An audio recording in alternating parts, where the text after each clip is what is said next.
Dude, that's one. You're a wizard, Harry. What's a wizard? Damn, there is a lot of dust. Does he love me? Does he love me not? Does he love me? Does he love me not? Good morning. Good morning. It is the start of, if we thought the process was mentally hard, let's take away our sunlight. Let's make it colder. I'm waiting for it to snow. I know. Let's you and I are just like this. Yeah. 2 guys, 1 guy. So I'll give it to you like this. It's not cold. The bodies are acclimating to the transition of weather. We're getting into the season of less sun, less natural vitamins, more sleep. Body's going to put on a little bit more fat naturally as its defense mechanism with Not winter. my body. I'm just kidding.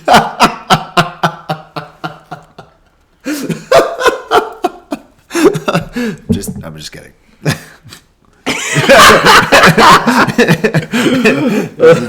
It was a joke. Brick by brick. I insulate my home. Yeah. I sleep in the cold. I sleep in the cold. It's funny because it's like you burn fat at night sleeping in the cold. But what a horrible Like, I'm all for like cold, like summer fan blowing. Yeah. But winter, it's like a dagger. I'll wake up in the middle of the night. I'm like, Megan's like, you should probably wear pajamas. I'm like, no.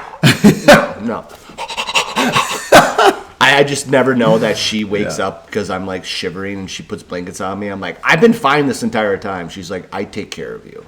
I think I still prefer the winter to summer. Yeah. I don't like when things are there's only so many clothes you can take off. So in the summer I just get too hot, man. I'd rather have to, like, the good news about the summer is like I don't have to worry about warming up for an hour to work out, and I can just come out and work out. But in the winter, everything's dying and all that stuff. But the cold, there's no excuses for the kids to go out and play sometimes. Yeah. You get to stay inside and not having to hear about it. Yeah. You little. I also just love fall. Yeah, The you're a fall homebody, vibes. man. Yeah. The fall vibes. That's Easier true. for the colors. I think that's I a love the big difference, transition too. of the leaves. That's realistically, it's a passion I haven't shared with anyone. Because everybody else's life changes in the winter. Everybody's like, "Oh man, we can't go do stuff," and I'm like, "This is great. I don't have to like. I'm already make doing excuses. this. Yeah, I'm already. This is exactly what I've been doing." I had a trail of thought right before you were gonna say that. I don't remember. Let's follow your trail. Let's follow my trail. Ooh, Where big you run. going? Mega had a big leap. We were just talking about fall. We're going to transition. Oh, What's up? you were just like, I like winter. Yeah. What's the farthest state north? What's the longest amount of time you've actually lived in the state that like winter is like a prominent amount of time? Like, I'm from Minnesota. I hear you and you're like, I love winter. Yeah. Minnesotans, dude, Yeah. we're like, we have 3 months of summer. Yeah. And otherwise it's extremely wet and mucky. Uh-huh. Or just small spurs of like the transition of the leaves. You're like, that's beautiful for like 5 days, and then it's gone, then and, it's just everything's snow. dead, and then it's raining and sleeting and snowing and hailing, and you're like, let's hunker down for 8 months. Yeah, but Minnesota is also probably like the capital of pond hockey. Minnesota's also the #1 adoption rate for humane societies, paired with the #1 seasonal depression. So people are having these. They're like hunkering down in their winter days, and they're like, I should probably own a creature and take care of it because I'm so it sad. could take care of me. Yeah, so having such a hard And they're time. just like missing. That's how I found my dog. That's funny. I mean, it's not like Minnesota, but Ohio, because I went to school in Ohio. That's and what I the was lake getting at. effect, that was probably the most. I mean, Connecticut has some. New England has some pretty wild winters. I know. So New England and Ohio, I don't know if it's anything technically like Minnesota. I'm not going to make that claim, but they definitely, we have winter. But I've also lived in places like Miami where there is no winter and it's just hot. Because I'm over here like I've never heard somebody say I love winter. I like winter more. Like if I had to choose, I like winter more. Heard. Only because I just hate being hot. And at least in the winter, you can put on more clothes. Yeah. You know, Touche. that being said, you know, it does get depressing sometimes, but I also think it depends on what you're doing. Well, you'll be probably seeing me one less day as I enjoy my hour and 20-minute saunas. No, but I'm over here like every single winter gets me closer to just buying a pop-up sauna in my house. You Little should. fold-up chair. Yeah, dude. Yeah. It would be an investment, man. Yeah. And it's just like, oh, this is so affordable. My electricity bill is $200. I totally understand. Yeah, man, but Did you get a bike? I was going to get a bike. Yeah. I didn't look Stationary bike for Yeah, anybody yeah, curious. yeah. I'm just like looking for some morning little Yeah. lubrication activation, get the body moving before I start doing some like morning stretches or nighttime when I get home to. Have you ever heard of an olive oil bath? If you're worried about the lubrication, just fill your tub with olive oil and just sink into that thing. This is real advice. Definitely take it. Scientifically proven. By myself in my lube up your by myself in my tub at home. Megan, I did it myself. Megan just comes home, you have cucumbers over your eyes, and you're just in a vat of olive oil. She goes, "Don't you dare say Marcin told me." Marcin said it was. Was he kidding? You know he messes with you. No, But I do feel better. I was gonna get that stationary bike, and then Megan looks up the brand. She's like, she was even about it, and she goes, "You understand that this bike's $80 on Amazon, and you're about to pay $75. Just you're basically paying $5 for it to be put together. We can literally just invest in a better one." I thought I found like some $300 stationary bike Really? for $75. Yeah, I didn't even look at none of that. That's interesting. But I really want one, man. I mean, it's just gonna make it's just the next step. It's the moments where, let's say, if I'm trying to not prioritize, like, if I'm having trouble sleeping, I can exert some energy before bed. If I'm trying to avoid some temptations through alcohol or like some food splurges, you can. It's so crazy where just that option for cardiovascular style of fitness. Yeah. If it's just right there, Yeah. how much it can just like snap a temptation out of my mind. Yeah. And I just want that. And I want my body to be able to warm up as I start doing some nightly stretches and morning routines. How's the no alcohol thing going? Oh, it's great. Yeah. Yeah, we'll talk about that in 5 weeks. I want to share that. I'm Darth Vader. It's hidden right now. We're gonna wait. We're gonna wait. So I'll give a little tidbit to that, where like Yeah. kind of my emotion is that every single time that I've tried to control my complete alcohol consumption, because it turns into small, simple ones Yeah. that are unnecessary. What do you mean? What's that? Small, simple ones that are unnecessary. Small, simple what? I want to turn alcohol into celebrations instead of just casual. Okay. And I think that's So like and, going home, see your family. and it's not that I want the people around me to have the same mindset. I want to be around my friends when they're enjoying their casual beer. Yeah. And I can be present in the same room and not have to do it. I don't have the strength. Yeah. I want to be in those situations. But Yeah. right now, after all the times that I have practiced controlling alcohol consumption, Yeah. you know, I've never actually had a full. I tell everyone about it. I'm not drinking right now. I'm not drinking right now. I'm not drinking right now. And I feel like it's like I'm not owning it the way that I want to. Yeah. Because then it's as if I'm giving everybody a little piece of the energy that I'm like holding. And instead I want to just hold it and really hold my own energy. And people say it, and be like, "Oh no, I'm okay right now." I'm like, I'm just not in the mood. It's not like I'm not drinking right now. I'm just not in the mood. I want to normalize instead of saying like this is a period where I'm not, but I'm going to come back. Yeah. I want to normalize. Well, right now I'm not in the mood to just go grab like a single beer and a shot. Like I want to go home. I want to prioritize. I have a couple other little things that I know how my body intakes alcohol. Yeah. One beer reminds me, oh, that's right, I'm drinking a depressant right now. Oh, that's right, my motivation to do one thing is not there. Well, sometimes, like, I also get, like, really anxious sometimes, and I'll be working on something, I'm like, one beer could really calm my nerves right down. Yeah. And it can, like, because it's a depressant. Yeah. It kind of controls a little bit of that anxiousness, Yeah. but then the productivity now, is it really better because I'm a little bit more controlled? Yeah. Or is this Or are you in less control and you're relying on a substance? Who knows? Exactly. So it's just like all these conversations. So I can't wait for like 5 weeks to come back and have this conversation. Yeah. But right now I feel like the best thing I can do is like have like my core little small people around me who see me the most and see me for who I am, can know about it. But I'm just not going to really, I'm going to hold on to that one and see how this style of the process goes instead of how I've tried it in the past. But yeah. How'd you used to try it in the past? What was like?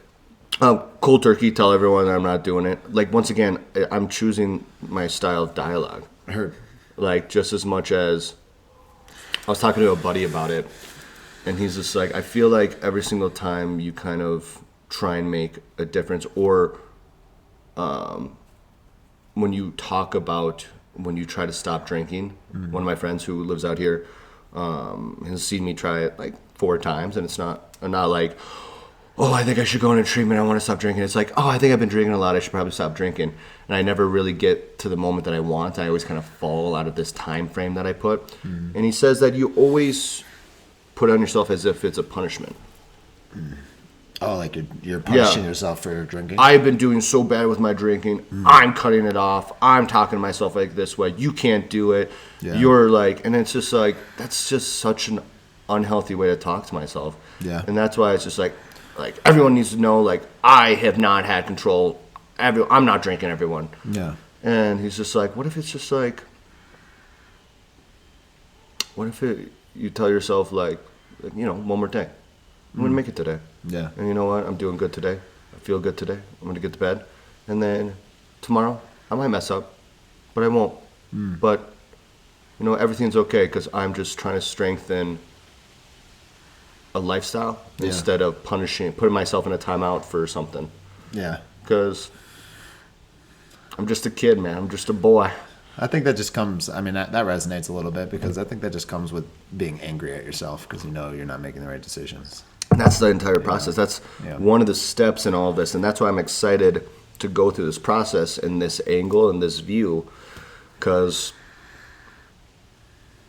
I need to choose how to talk to myself better.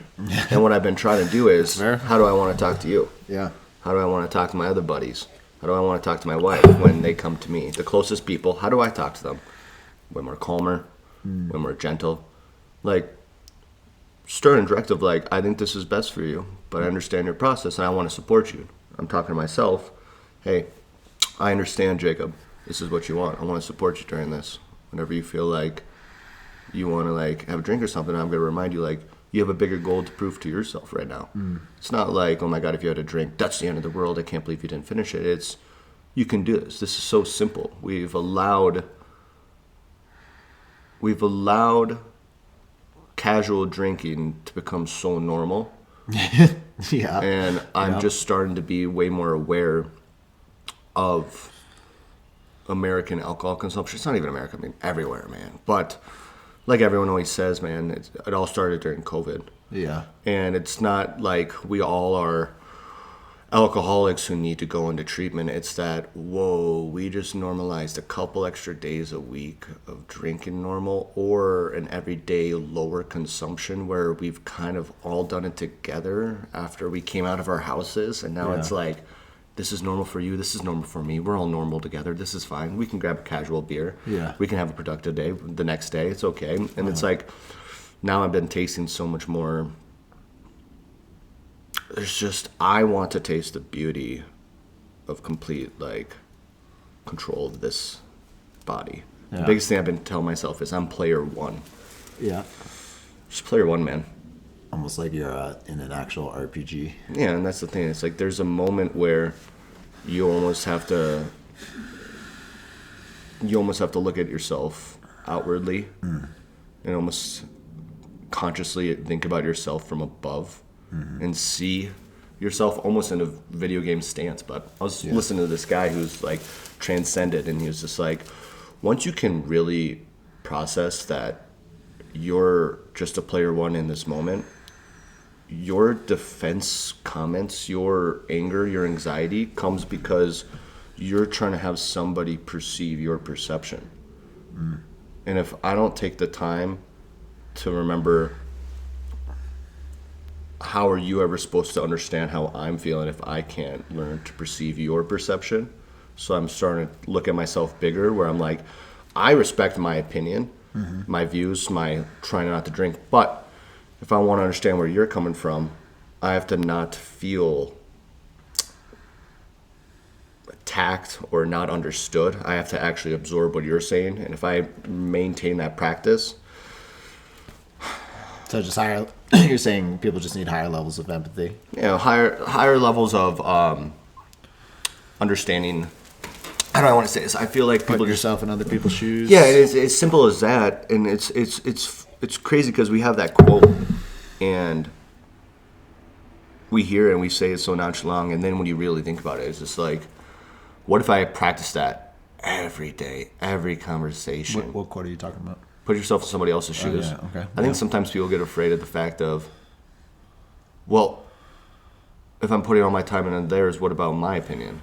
Yeah. And that's what we're trying to break. Like how I'm kind of thinking about stuff right now. It's like, I just want to I want to understand everyone else, because I think that's how I'm going to control my defense mechanism, how I'm going to control my anger, how I feel unheard. Yeah.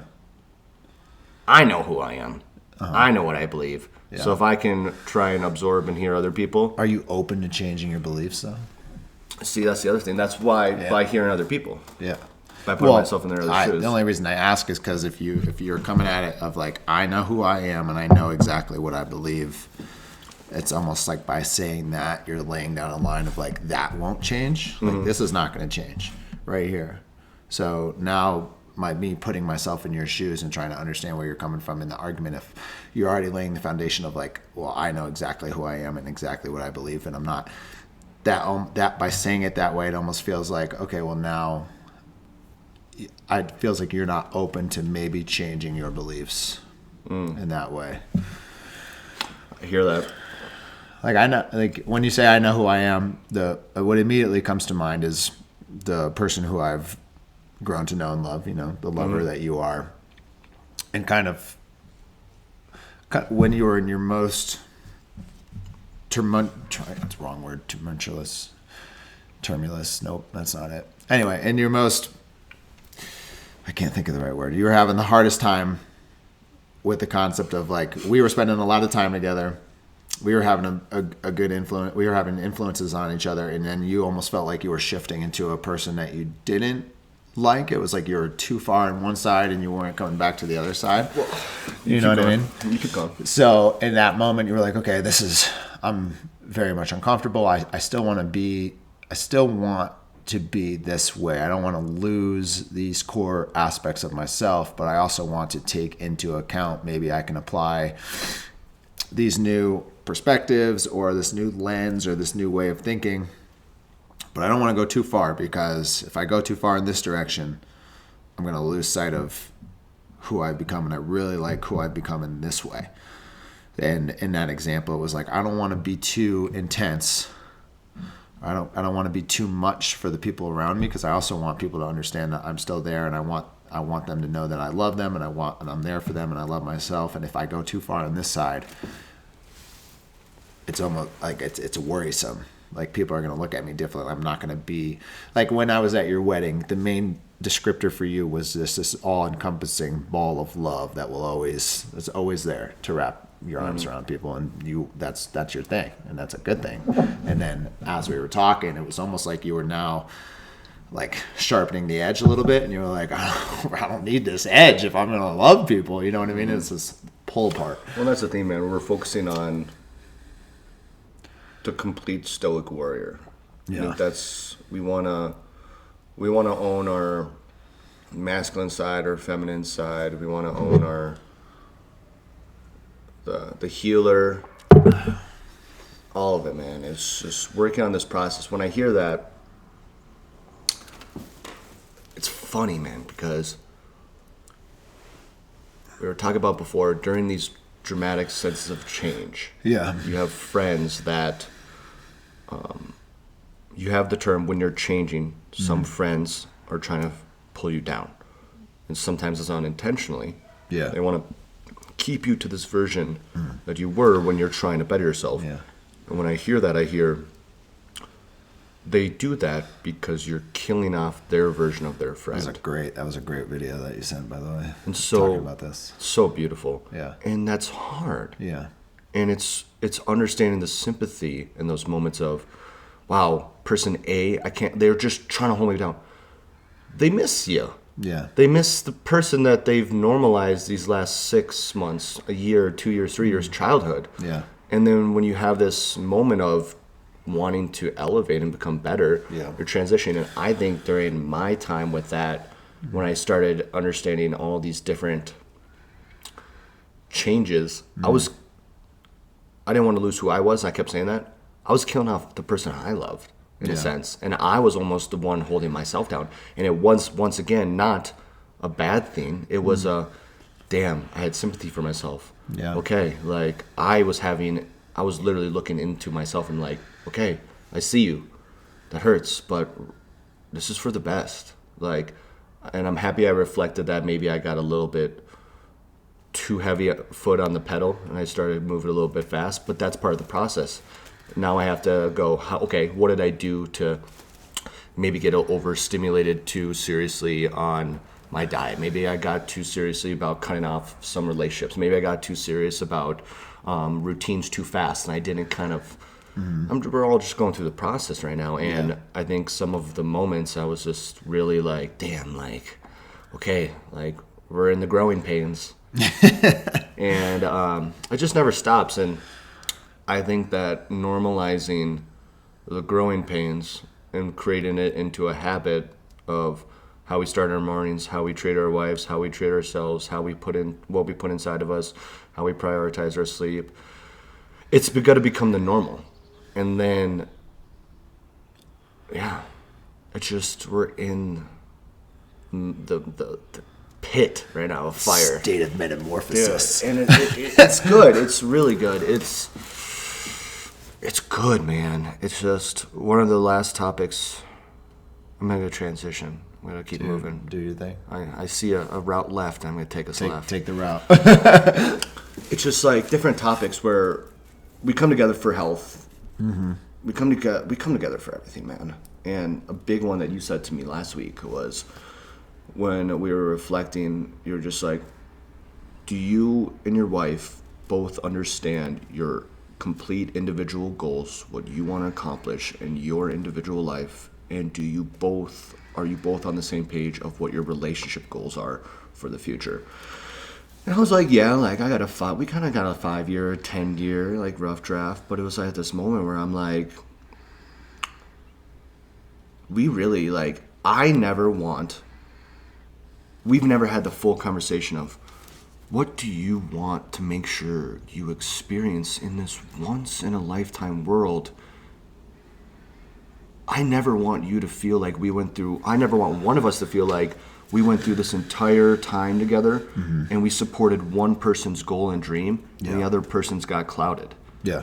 And I really absorbed that, and we came together and we shared some beautiful things. Nice. And hearing our individual goals and then our collaborating goals as a couple, it almost put a fire in me of like, that sounds so fun. Yeah. Let's do that. What if we focused on those goals? What if we, like, my goals were just, I'm a competitor. Yeah. So you want to compete. I need competition. I need that taste. I need that fruit, that apple. And I need to know that now that she's like, we're on the same mindset of, oh, you need to train for goals, not just train for, it almost becomes like there's something bigger instead of 5 days a week we're just working out, which is still good for her health. Yeah. But for her understanding, she goes, oh, you need a trophy. I was like, I need a medal. I like trophies. I like trophies. I like to hang it up and see the I need to results. do something and see somebody else get the trophy, and then I go next year. And then I need to train. Yeah. And then I need to keep up on my body. And during that process, what is going on? I'm focusing on my health. I'm focusing on my body, my intake, my sleep. And it's a more prosperous life in my version of my life. Yeah. And hers is just beautiful, like backpacking these small little islands off the coast and going to like South Asia backpacking. And these are all such beautiful things that we can do together and support and save and create game plans for. And we want to save up and completely do like a camper life at some point or a van life and travel 2 years around the U.S. and understand that money comes and money goes.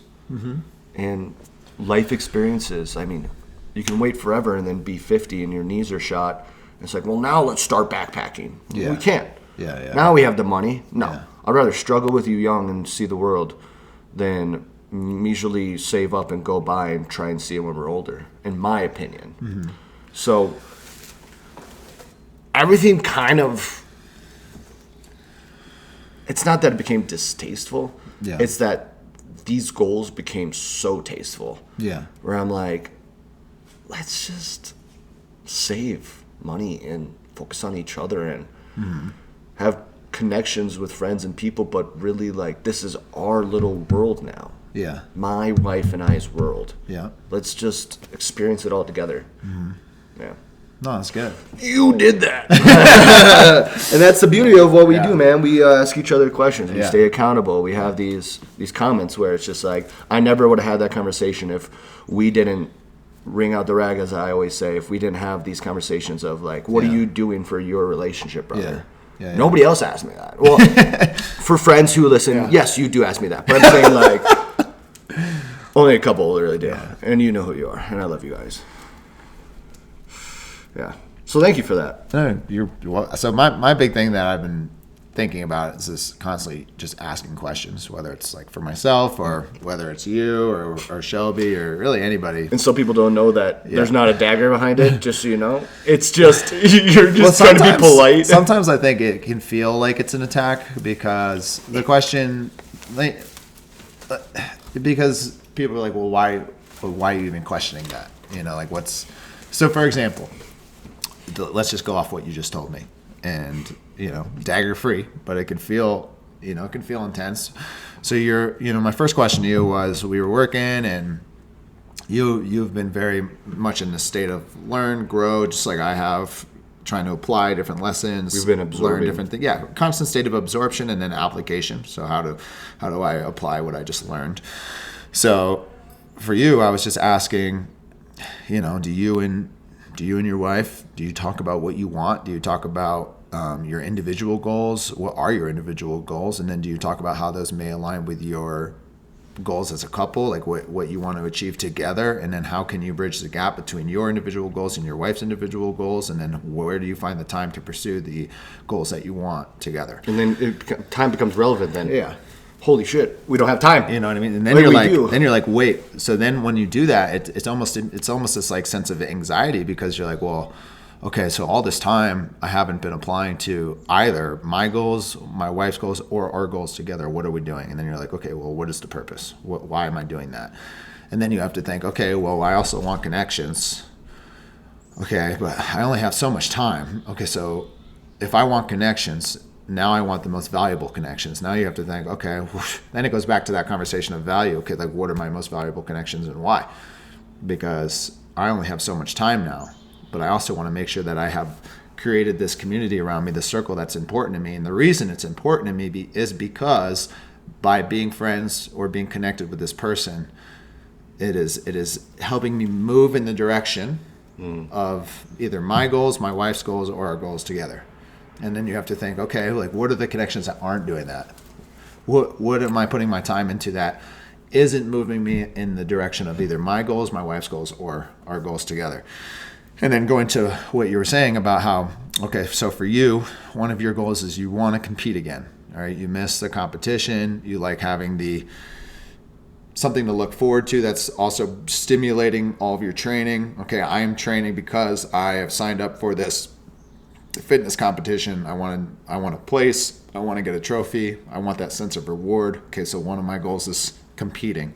But I also know that you like to travel too. So you also want to travel. The reason the whole van life thing works so well for you guys is because you're both into it, which is why it's a together goal. But you and Megan both want to travel. So when I hear you say, and then Megan wants to travel, I'm like, okay, but you both want to travel, so wouldn't that just be a together goal? Because like, yeah, she wants to go to do all these beautiful places, and that's awesome that she expressed where she wants to go. I think that's great. Then my next question is, what do you want to achieve? What do you want to do? Well, I want to know, but what do you want to do? Elaborate. You know what I mean? Like, well, I want to travel, but that's not, to me, when I hear that, I'm like, oh, totally, me too. I want to travel. Okay, cool. That's you and I want to travel. Awesome. That goes. You saying like buy a house? Couple goal, yeah. Or like, because like buy a I van. want to run a successful bead business. Yeah. Awesome. How can I help you achieve that? Like if I'm talking to Shelby, and she's like, okay, what's your? I want to be a published author. Cool. How can I help you achieve that? Well, I need a certain amount of time to write every day, and when I'm writing, it would mean a lot if I don't get distracted. I get distracted easily, so if the office door is closed, either send me a text, maybe knock, ask if you can ask me something, but like I need this time to prioritize. Yeah, communication. So for you, it's like, I want to be a competitor. Awesome. How can I help you achieve that? Well, I'm going to need my time in the mornings to work out. Yep. Yeah. Cool. Conversations. Well, I also want to get in shape. Okay, cool. How can I help you achieve that? It would mean a lot to me if maybe every other week or once a week you can help go to the gym with me. Oh yeah, I can do that. Now you're working together in your relationship to help each other accomplish your goals. And that happened, and it was beautiful. Yeah. What else do you want? I want to run my own business. What business do you want to run? I'm going to make beaded necklaces or glasses holders. Okay, cool. How can I help you achieve that? Well, if you could help me sort beads once or twice a week, where we just sit and listen to music and we're just hanging and you're just helping me work on that. Cool, I can do that. Okay, I want to stop drinking. Okay, how can I help you achieve that? It would mean a lot if we spent way less time at bars. This guy's throwing facts right now about my entire conversation with my wife for the last week. He's just revising. You guys, You know what I mean? I lived that. Just so you know, I lived all of that. But that's the straight up dialogue that I think is really important to a functional relationship. Is like, what is your goal? Okay. He's saying my relationship's functional, just so you know. We did You that. say, but it requires the conversation. Some people, we just don't even have these And conversations. then it requires action. Yeah, or if you were like, if let's say we're in a relationship besides this friendship, and you're like, man, Like we're together? yeah, we're together. Are we like monogamous, or are we? Yeah. He starts getting It's just you and me. I need to see what this It's you and me. I We've need been to together. vision this. Or let's just say it's a new relationship. Let's say it's a new relationship. You know that discomfort you feel where it's like you can't. It's almost like you're afraid to tell the person because it's new. You know what I mean. But anyway, you're like, I want to stop drinking. Okay. Can you help hold me accountable? Yeah, I would love to help hold you accountable. And then I try to hold you accountable, and you get angry. And I'm like, hey, you said you wanted to stop drinking. Yeah, but I don't. Okay, but now you're like, now it gets uncomfortable because you're telling, like, yeah, I said that. And that's where I think the problems come. It's like, Well, then there's the lesson is the person who decided not to drink, are they really ready? Or also the person who decided to be supportive, yeah. are they ready to hold on to that belief and hold them accountable and take the blows? And that's the hard part. But that's also, that's a whole nother conversation. I just think it's really easy so it's easy to say your goal. It's easy to be like, oh yeah, I want to do that. And then the problems arise is when your friends try to hold you accountable, and then now you get angry. And you're like, whoa, because it makes you uncomfortable because you know you're not sticking to your goal. So it's like setting the goal is one thing, but then trying to stick to the system to achieve the goal is a whole nother thing. That's why in a relationship, when it's like, okay, how can I help you achieve this? Let's talk about it because I'm going to do this to help you. So get ready. You might feel uncomfortable because you told me you wanted this. Okay, so I'm going to help you. And then vice versa. You said you're going to want this. So if I see you're out doing this and not working on your business idea or doing some research, and I say, hey, maybe you should take some time to go, work on that goal you were talking about, and then you get angry and we fight, well, so. And then if you guys are saying, hey, we want to generate this amount of money so that we can start this together so that you and I can go travel. Oh, okay. Hey, what's this charge? Oh, well, blah, blah, blah. Yeah, but you said we were going to stick to this budget because we're trying to do this and this and this so that we can achieve this goal. And now you're going against what you said our relationship goal was. And that becomes uncomfortable. And that's when people are like, oh, you're too intense, or, oh, that's too much. It's like, I'm just trying to help you with what you said you wanted to achieve. And what's happening is because just how you get angry at yourself if you start drinking or it comes out. Now you're getting angry at me because I'm that little voice in your head and you already have it and you know that you're doing the wrong thing. And now your friend is coming and telling you to your face that, hey, you're going against what you said you're going to do. And then that's what creates these giant fights. I really want to get into that again another day. I have a lot to say about that in such a beautiful way. To be But continued. it's just like a lot. We're also in we're in a transition time period, late 20s, early 30s, where a lot of our friends too, a lot of people we know, people we're seeing around us, not even friends. It's just different people are gonna have a wake-up call at different times. Oh yeah. And so some people who have had a little bit of wake-up call or a little bit of understanding the transition. What is it? You live two lives, and you don't start living the second one until you start really understanding that you only have one. Yeah. And It's like- so it's like a kick when you in the have that ass. transition and Yeah. and when you understand that and you start supporting somebody who hasn't understood that, I think that's where we are right now in our time frame of. That's why you hear when people go, they're like, I went through my midlife crisis. They took too long to figure out Yeah. the second life is actually understanding you Yeah. only have one. And that's why I feel like some people get a little defensive, because it's the people who understand that are like, I need this, I want this. And then the people who support them are like, I'm here for you. Yeah. They both understand, and then they transcend. But we'll get into that another time. I'm excited for that conversation.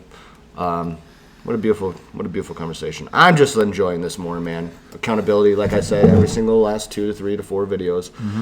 Just updates about what the last week was since our last podcast. And Yeah. just kind of Genuine conversation. verbal diary. Yeah. Yeah. Groovy. Yeah. Let's work out. Betcha. Oh, dude, I'm so.